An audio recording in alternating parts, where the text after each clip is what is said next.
नमस्कार, मैं चंद्रशेखर जोशी। देवभूमि टुडे में आपका स्वागत है। पंचेश्वर का नाम भला कौन नहीं जानता।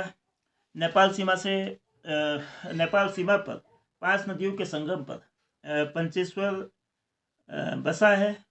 लेकिन देश दुनिया में ख्याति रखने वाला पंचेश्वर बेहद पिछड़ा और एक बेहाल क्षेत्र है।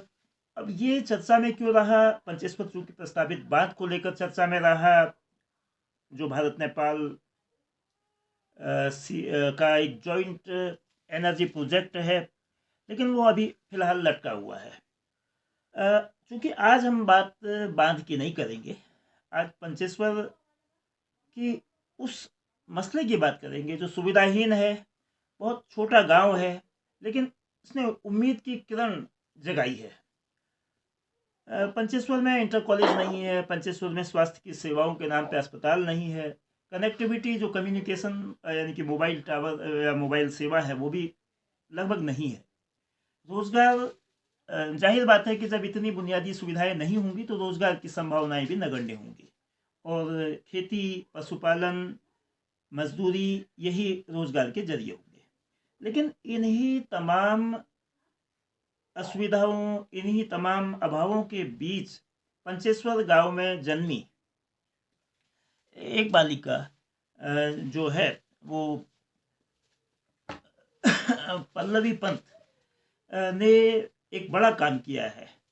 पल्लवी पंत के बड़े काम से पहले हम उनकी एक पारिवारिक पृष्ठभूमि बताना चाहेंगे कि पल्लवी के पिता परमपंत आपात सेवा एक जो 108 की एम्बुलेंस से होती थी उसके सब पिथौरागढ़ के जिला प्रभारी रहे हैं परमपंत, और माँ पुष्पा पंत हाउस वाइफ के साथ कॉस्मेटिक्स और तमाम इस तरह के काम करती थी। मतलब कामकाजी महिला, हाउस वाइफ और कामकाज दोनों का एक मिश्रण उनका था।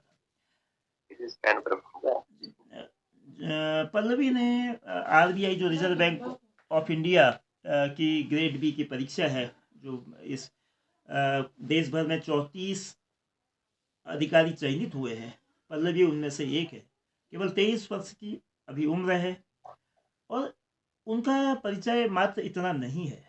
इससे पहले UPSC की जो 2 परीक्षाएं जो सिविल सर्विसेज की दी हैं, और दोनों अटेम्प्ट्स में उन्होंने मेंस भी क्वालिफाई किया। अनफॉर्चुनेटली वो दोनों में इंटरव्यू में वो फाइनली सिलेक्ट नहीं हो पाई। तो हम उनसे अब उम्मीद पहले तो ये करेंगे कि वो उनका IAS का सपना या और इससे आगे का जो भी सपना है वो पूरा हो। वो अपनी मेहनत और अपने श्रम के बदौलत, माता पिता के मार्गदर्शन के बदौलत। लेकिन आज जो हमारी उनसे बात होगी वो बात उनसे इस संबंध में होगी कि सबसे पहले पल्लवी जी, आपका देवभूमि टुडे में बहुत स्वागत है। और शुरुआत में आप अपनी पढ़ाई से लेकर जो RBI की कामयाबी तक के सफ़र के बारे में बताइएगा। इसमें जाहिर बात है कि माता पिता का योगदान तो होगा ही, लेकिन ये आप ज़रूर बताइए कि जो सीमित संसाधन या जो बैकवर्ड एरियाज जो हैं उसके बावजूद आपने यहाँ तक किस तरह से सफलता हासिल की है, और कहाँ माता पिता के अलावा किन किन ने आपको मोटिवेट किया, ये पहला आप बताइए। पहले तो धन्यवाद आपका इतना सब कुछ बताने के लिए और इतना बोलने के लिए और मुझे यहाँ पे बुलाने के लिए आज।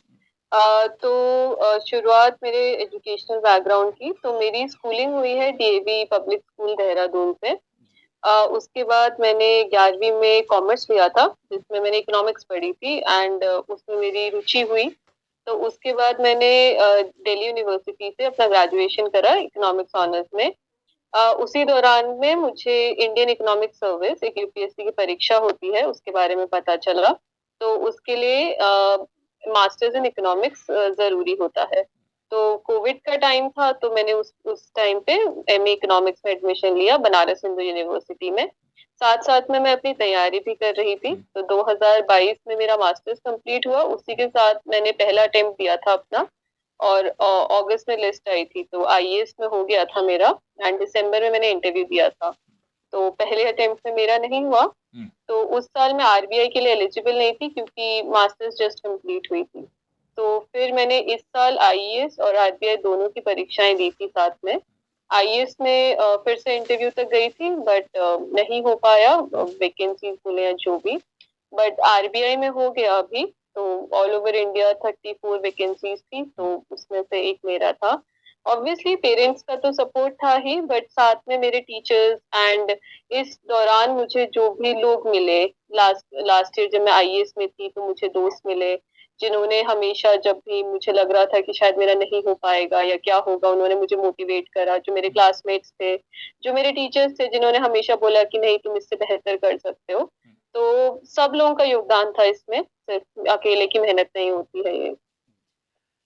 तो भारत के जो केंद्रीय बैंक हैं, जाहिर बात है कि आरबीआई की एक बहुत ही प्रतिष्ठित परीक्षा है, उसमें आपने सफलता हासिल की है पहले प्रयास में।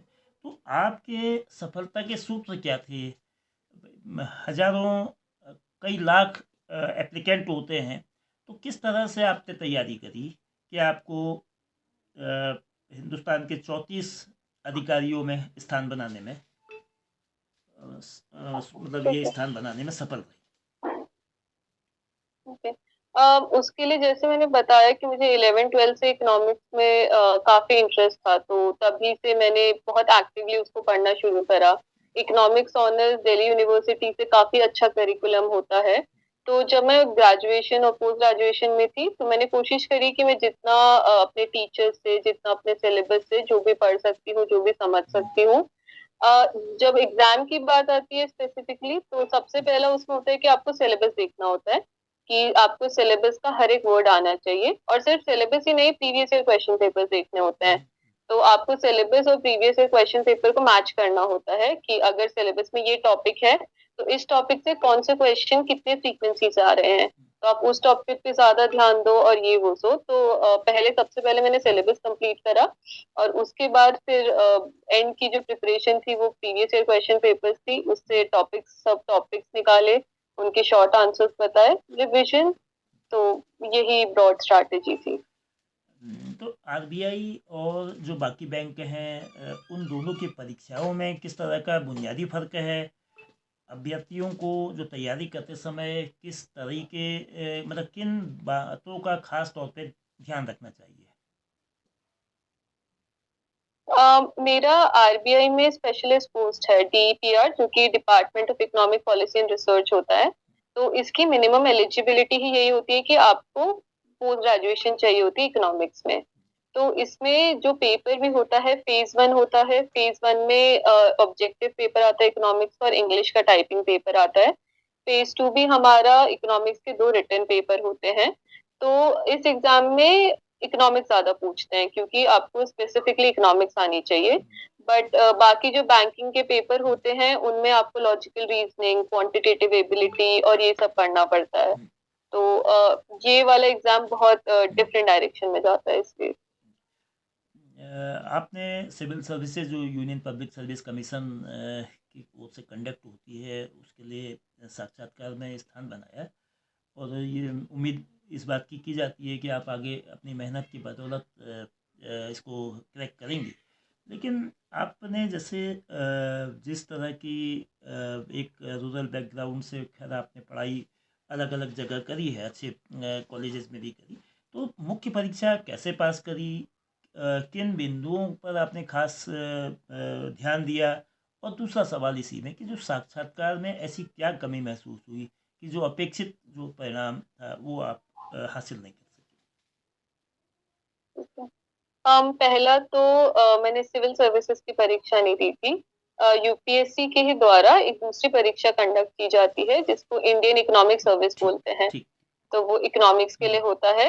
तो इसका भी मेन क्राइटेरिया ये होता है कि आपको इकोनॉमिक्स में मास्टर्स चाहिए होती है। तो इसमें प्रीलिम्स नहीं होता है, हमारा सीधा मेंस का पेपर होता है। तो हमारे 6 पेपर होते हैं इसमें। 4 पेपर हमारे इकोनॉमिक्स के होते हैं, एक जीएस का होता है और एक इंग्लिश का होता है। तो इसमें भी मेरा वही था कि यूपीएससी का ये होता है कि उनका सिलेबस बहुत डिफाइंड होता है उनका हर एक पॉइंट डिफाइंड होता है। अगर वो कोई टॉपिक बोलेंगे तो उसका सब टॉपिक्स भी होते हैं।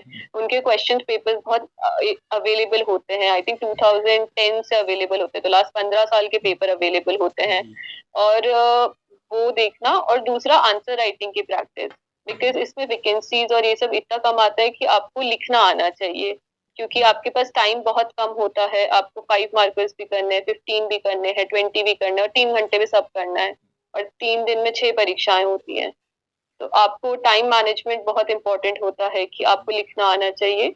तो वो, और साक्षात्कार का एक्सपीरियंस मेरे लिए बहुत अच्छा था। दोनों बार पैनल अलग था, बट वही होता है कि रिटन पेपर 1000 नंबर का होता है और साक्षात्कार जो होता है वो 200 मार्क्स का होता है। तो जब दोनों का कंबाइंड होके स्कोर आता है, तो अभी मार्क्स नहीं आया तो मैं ये नहीं बता सकती कि कहाँ कमी रह गई उसमें। बट मेरे हिसाब से जो था, मेरा एक्सपीरियंस बहुत अच्छा था, मैं अपने हिसाब से जितना कर सकती थी वो करा। बाकी जब मार्क्स आएंगे तभी पता चलेगा कि कहाँ कमी रह गई उसमें। तो इसमें जो आरबीआई के अधिकारी के रूप में आपकी ज्वाइनिंग कब तक होगी, और इनमें किन केंद्रों में जो नियुक्ति स्थल होता है? ठीक है। अभी हमारा मेडिकल होना है और डॉक्यूमेंटेशन का प्रोसीजर बचा है, अभी जस्ट रिजल्ट आया है। और मैंने जैसे बताया कि मेरा इकोनॉमिक पॉलिसी और रिसर्च का डिपार्टमेंट होता है। तो हमारी ज्वाइनिंग जो आरबीआई का हेडक्वार्टर्स होता है मुंबई में ही होती है। तो आरबीआई स्टाफ कॉलेज चेन्नई में ट्रेनिंग होती है, एंड उसके बाद हमारी ज्वाइनिंग मुंबई में ही रहती है। और वहीं पे पॉलिसी मेकिंग और रिसर्च का ज्यादा काम होता है। निश्चित रूप से काफ़ी प्रेस्टिजियस परीक्षा है, तो इसकी तैयारी एप्लीकेंट को, जब स्टूडेंट्स हैं तो कब से करनी चाहिए? अगर जिनका इकोनॉमिक्स में इंटरेस्ट है तो वो इंटर के बाद करें, ग्रेजुएशन के बाद करें, मतलब इसको प्रिपरेशन का एक सही समय कौन सा होगा? मेरे हिसाब से पोस्ट ग्रेजुएशन के सेकेंड ईयर से आप शुरू कर सकते हैं। पहला फोकस ये रहना चाहिए कि ग्रेजुएशन में आपको अच्छे से पढ़ना चाहिए, और आपको देखना चाहिए कि क्या आपको सच में इंटरेस्ट है भी या नहीं है सब्जेक्ट में, और आप पूरी लाइफ टाइम उसको पढ़ सकते हो या उसके ऊपर रिसर्च कर सकते हो या नहीं। तो ग्रेजुएशन में अपने बेसिक स्ट्रॉन्ग करने पे फोकस रहना चाहिए। और मास्टर्स के लिए कोई अच्छा कॉलेज, बिकॉज मास्टर्स के भी एंट्रेंसेस होते हैं। तो एक अच्छा कॉलेज आपको सिर्फ आपका सीवी भी इन्हांस करता है, आपको अच्छे मेंटर्स मिलते हैं, आपका फ्रेंड सर्कल बहुत अच्छा हो जाता है जो आपको हमेशा इंस्पायर और मोटिवेट करते हैं। तो ग्रेजुएशन लेवल पे फोकस होना चाहिए कि आप मास्टर्स के लिए कोई अच्छा कॉलेज देखो, उसमें प्रिपरेशन करो। मास्टर्स के फर्स्ट या सेकेंड ईयर से आप तैयारी शुरू कर सकते हो कि आप सिलेबस वगैरह देखना शुरू कर दो, आप एक डेडिकेटेड प्रिपरेशन शुरू कर दो। एंड आरबीआई के लिए आपको मास्टर्स कंप्लीट चाहिए होती है, तो आप मास्टर्स के 1 साल बाद ही उस पेपर को दे सकते हो। तो मास्टर्स के सेकेंड ईयर से या इवन कंप्लीट करने के बाद आप शुरू कर सकते हो इसको। तो जिस तरह से जो महानगरीय शैली है, महानगरों में जो सुविधाएं हैं, और अन्य अर्बन एरियाज़ में हैं जो सेमी मेट्रोपॉलिटन सिटीज़ हैं या बड़े शहर हैं, उनमें और जो रिमोट के एरियाज़ हैं, उनकी पढ़ाई के स्तर में बहुत बड़ा अंतर होता है। तो उन लोगों के लिए, उन गर्ल्स के लिए, उन बॉयज़ के लिए आप क्या कहेंगे कि उनको कैसे पढ़ना चाहिए? क्या वो ऑनलाइन पढ़ाई करके इस मुकाम तक जा सकते हैं, या उनको भी कोई कोचिंग, ऑफलाइन कोचिंग लेनी होगी, बाहर ही निकलना होगा, कोई पिथौरागढ़ से, अल्मोड़ा से रह कर भी ये परीक्षा की तैयारी कर सकता है? इसमें आपको पहले एग्जाम का लाइक पैटर्न समझना पड़ेगा। और आजकल सारा मटेरियल ऑनलाइन अवेलेबल होता है, तो अगर आपको पहले से ही आपने सोचा है कि आपको एग्जाम देना है, तो आप दिल्ली यूनिवर्सिटी का सिलेबस देख सकते हो, या फिर इग्नू का सारे कोर्स वर्क सारे अवेलेबल होते हैं, और मैंने खुद उसको पढ़ा है एक पॉइंट पे। तो उसका मटेरियल बहुत अच्छा है, आप उसको प्रिंट आउट करवा लो या जो भी कर लो। अगर आपको लगता है कि आप वो खुद कर सकते हो, आप अपने उससे पढ़ सकते हो, तो ठीक है। पर अगर आपको लगता है कि आपको किसी बाहरी सहायता की जरूरत है, और आपके जो टीचर्स हैं या आपके जो दोस्त हैं आपको वो नहीं प्रोवाइड कर रहे हैं, तो बहुत सारी ऑनलाइन कोचिंग भी होती है। मैं ये नहीं बोलूंगी कि वो जरूरी ही है लेना, वो आपको खुद का आकलन करना पड़ेगा। अगर आप खुद से पढ़ सकते हैं तो बहुत अच्छी बात है, बट ये बेंचमार्क नहीं होना चाहिए कि मैं सब खुद से ही करूंगा, क्योंकि समय भी जरूरी होता है। तो आप खुद से करने की कोशिश करिए, अगर नहीं होता है तो सहायता लेने में हिचकिचाइए मत, वो भी कर सकते हैं। तो जो अच्छी यूनिवर्सिटीज का सिलेबस है आप उससे शुरू करिए, देखिए कि आपको वो समझ आता है कि नहीं आता है जो वहाँ लिखा है। उत्तराखंड के जो 13 में से 9 ज़िले प्योरली हिलीज एरिया में हैं, और वो काफ़ी न केवल रिमोट हैं बल्कि बैकवर्ड भी है। बैकवर्ड इस मायने में भी है कि वहाँ एजुकेशन सिस्टम बहुत कोलैप्स करने वाली स्थिति में है या बहुत पुअर कंडीशन में है। तो उन स्टूडेंट्स को माध्यमिक यानी कि इंटर तक की पढ़ाई के लिए उनकी कैसे बुनियाद मजबूत हो, उसके लिए मतलब उन्हें स्कूलिंग के अलावा क्या करना चाहिए, उनके पेरेंट्स को क्या करना चाहिए, आप दोनों को कैसे मैसेज देना चाहेंगे? देखिए, एजुकेशन बहुत इम्पोर्टेंट है, मेरा पेरेंट्स को भी वही सजेशन रहेगा कि अगर आपको अपना लाइफस्टाइल इंप्रूव करना है, अपनी फैमिली का, ओवरऑल पूरे गांव का, क्योंकि किसी गांव से एक भी बच्चा निकल जाता है वो सबके लिए मिसाल बन जाता है कि अगर ये कर सकता है तो मैं क्यों नहीं कर सकता। तो उस लेवल पे तो बच्चे कुछ नहीं कर सकते 11th-12th में, तब तक तो पेरेंट्स को सपोर्ट करना पड़ेगा, उनको मोटिवेट करना होगा। लाइफ में सिर्फ सक्सेस नहीं आएंगी, फेलियर भी आएंगी, उसमें भी साथ खड़े रहना पड़ेगा। मुझे याद है जब मेरे 2 अटेम्प्ट में आईएएस नहीं निकला था, तो मेरे पेरेंट्स ने कभी शिकायत नहीं करी मुझसे कि आपका ये नहीं हुआ वो नहीं हुआ, मेरे साथ खड़े हुए थे कि कोई बात नहीं, इस बार नहीं हुआ तो अगली बार होगा। तो उस पॉइंट पे आपको बच्चे को दिलासा देना है, मोटिवेशन देनी है कि आप कर सकते हो वो चीज। तो उसमें पेरेंट्स का बहुत रोल है, अच्छे टीचर्स होने चाहिए, टाइमली इंस्पेक्शंस होने चाहिए कि भाई जो स्कूल में फैसिलिटीज है वो प्रोवाइड भी हो रही हैं कि नहीं हो रही हैं, बच्चों को पढ़ाया जा रहा है कि नहीं जा रहा है। तो इसमें पेरेंट्स का एक्टिव इन्वॉल्वमेंट होना चाहिए कि बच्चों की पढ़ाई कैसे हो रही है, टीचर्स, एडमिनिस्ट्रेशन, तो सबको एक तरह से एकजुट होकर काम करना पड़ेगा इसके लिए।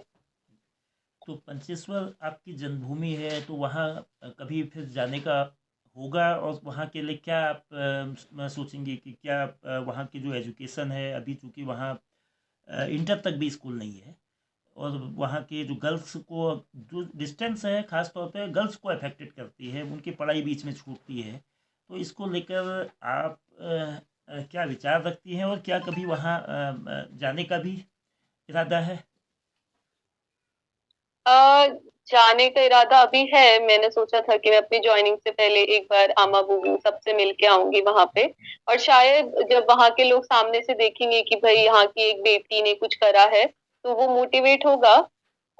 जो शिक्षा की बात आती है, एक बार मैं किसी स्तर पे पहुंच गई तो मैं कोशिश करूंगी कि मैं एडमिनिस्ट्रेशन से और उनसे बात करके देखूं, शायद मेरी बात उनको सुनाई दे या उनको समझ आए, और सबको एकत्रित कर पाऊं मैं कि ये जरूरी है, क्योंकि लड़कियों को भी शिक्षा देना आज के टाइम पे बहुत जरूरी है। तो मैं कोशिश करूंगी उसके लिए। मेरे पापा ने बहुत मेहनत करी है, मेरे इवन जो है वो सरपंच रहे थे एक टाइम पे, तो मैंने देखा है अपनी फैमिली में कि वो हमेशा मेरी शिक्षा के लिए, गांव की शिक्षा के लिए उन्हें बहुत कुछ करा है। तो मैं अपने लेवल पे उनके साथ मिलके जो भी कर पाऊंगी मैं वो करूंगी। चलिए, आपका बहुत बहुत धन्यवाद पल्लवी जी। एक बार आप अपने पापा को परम पंत जी से भी बात कर लेते हैं, वो आपकी सफलता को किस नज़रिए से देखते हैं। जी नमस्कार।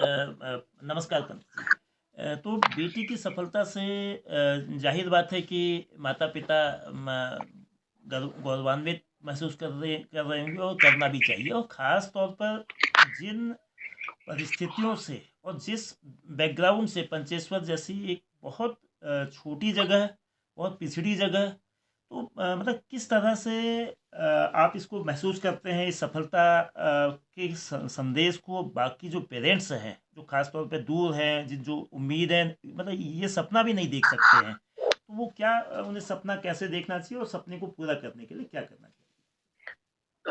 देखिए, मेरे जो पिताजी थे उन्होंने मुझे शिक्षा के लिए अपने साथ रखा, और मैं अपने गाँव में सबसे ज़्यादा एजुकेशन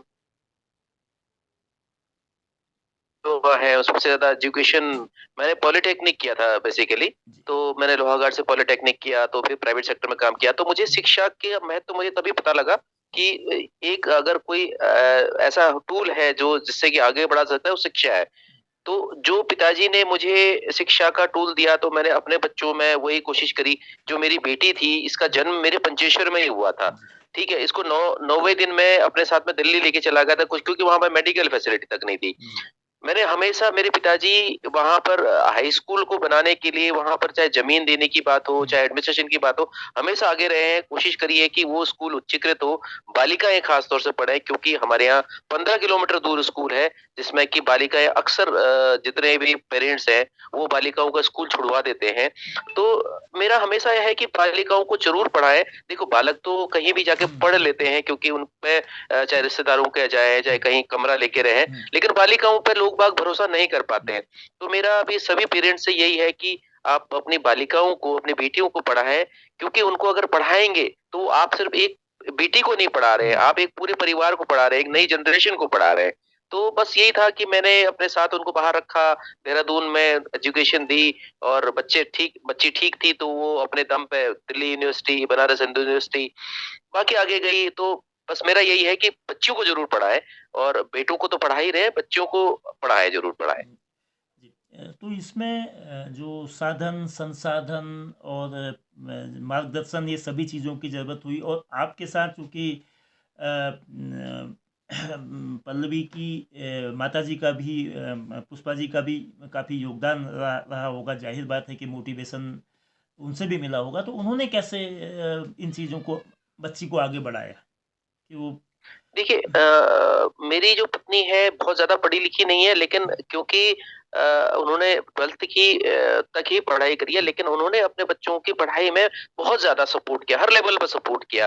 वो आज की डेट में वो एक छोटी-सी दुकान चलाती हैं, क्योंकि अपना घर के साथ-साथ में दुकान का, दोनों चीज़ें को बैलेंस करते हुए, और हमेशा कभी उन्होंने बच्चों को, कभी बेटी को कभी ये नहीं बोला कि घर का ये काम कर, वो काम कर। उन्होंने अपने आप उसको उस चीज़ से फ्री रखा हमेशा।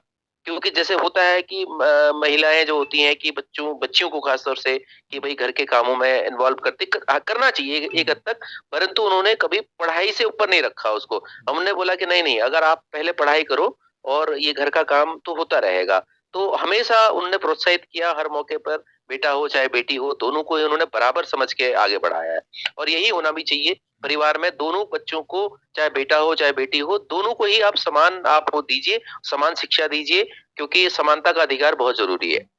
तो जो गर्ल चाइल्ड को चूँकि बाहर जैसे पढ़ाई के लिए हमें भेजना है, तो उसमें जो सिक्योरिटी, यानी कि जो सुरक्षा, बालिका सुरक्षा, वो कितना महत्वपूर्ण जी। विषय हो जाता है, और हम पेरेंट्स किस तरह से एतबार करें, या मतलब क्या ऐसी चीज़ हो कि वो तसल्ली रहे कि हम कहीं भी भेज रहे हैं बच्चों को, तो वहाँ वो पूरी तरह सुरक्षित है, वहाँ अध्ययन कर रहे हैं। देखिए, आपको अपने बच्चों पर भरोसा रखना पड़ेगा, ठीक है? आपके संस्कार ही उन बच्चों के साथ में जब बाहर जाते हैं, आपके संस्कार, परिवार के आपके जो संस्कार होते हैं, दिए हुए संस्कार हैं, वो हमेशा उनको गलत रास्ते जाने से बचाते हैं।